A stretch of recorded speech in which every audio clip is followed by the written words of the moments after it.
ఎన్నో మాట్లాడాలా, ప్రజలకు పనికొచ్చే మాటలు మాట్లాడాలని చెప్పి నేను కూడా అనుకున్నాను. ఒక్క 2-3 నిమిషాలు ఇవ్వండి దీని గురించి. అన్న నేను రాత్రులు కూర్చుండి డేలో కూర్చుండి కొత్తగా స్కూల్కి పోయినోడు రాసుకున్నట్టు రాసుకుంటున్నాను. ఇది ఈ సబ్జెక్టులన్నీ కొత్తగా స్కూల్కి పోయినాడు కొత్త బ్యాగ్ వేసుకొని ఎట్లా పోతాడో అట్లా వస్తున్నాం.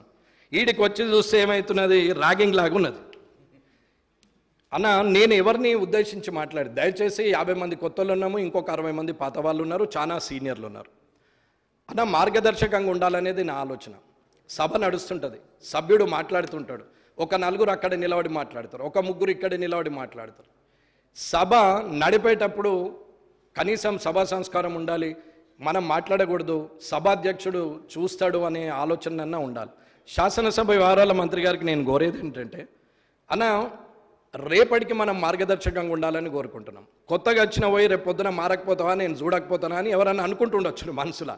నేను మారే వ్యక్తిని కాదన్నా, రాజకీయాలకు నేను కొత్త కాదు, నేను జిల్లా పరిషత్ చైర్మన్గా చేసిన, నిజాయితీగా గెలవాలని చెప్పి ఇన్ని సంవత్సరాలు పట్టింది తప్ప ఏదో వంకరతో వల్ల గెలవాలనుకుంటే ఎన్నడో వచ్చేవాడిని.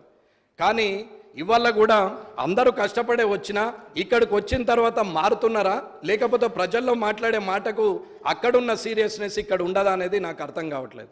అన్న ఒక సభ్యుడు మాట్లాడుతూ ఉంటారు, మొన్న పెద్ద ఆయన అన్నాడు, నేను మాట్లాడేటప్పుడు ఎవరు ఉండరు, అందరు పోతారు, నేను అయినా సరే రికార్డులో ఉంటుందని మాట్లాడాల్సి వస్తున్నది అని చెప్పిండు. అన్న సభలో ఉన్న సభ్యులు అందరూ కూడా వింటే మాట్లాడే వ్యక్తికి ఉత్సాహం ఉంటుంది, మాట్లాడిన మాటకు విలువ ఉంటుంది. నోటైన మాట మీ ద్వారా ఉన్న ఇక్కడ 119 మంది ద్వారా అన్ని నియోజకవర్గాలకు వెళ్ళే పరిస్థితి ఉంటుంది. అది చేయాల్సింది పోయి అందరం ఇష్టం ఉన్నట్టే వెళ్ళి వస్తున్నాం. సరే టీ బ్రేక్ అని ఉదయం 10 గంటలకు స్టార్ట్ అయితే ఒక 12 గంటలకు టీ బ్రేక్ ఇచ్చిన అందరూ ఒకసారి పోయి ఒకసారి వస్తారు. ఇది నడుస్తూనే ఉంటుంది, పోయేటోళ్ళు పోతుంటారు, వచ్చేస్తూనే ఉంటారు. కాలేజీలో ఇంటర్మీడియట్ పిల్లల్ని చూసినట్టు అవుతున్నది తప్ప టీచర్ అటు చూసేసరికి ఒక పీరియడ్ అటెండ్ ఈయనకెళ్ళి వెనక డోర్లోకి వెళ్ళి వెనకకి వెళ్ళిపోయినట్టున్నది.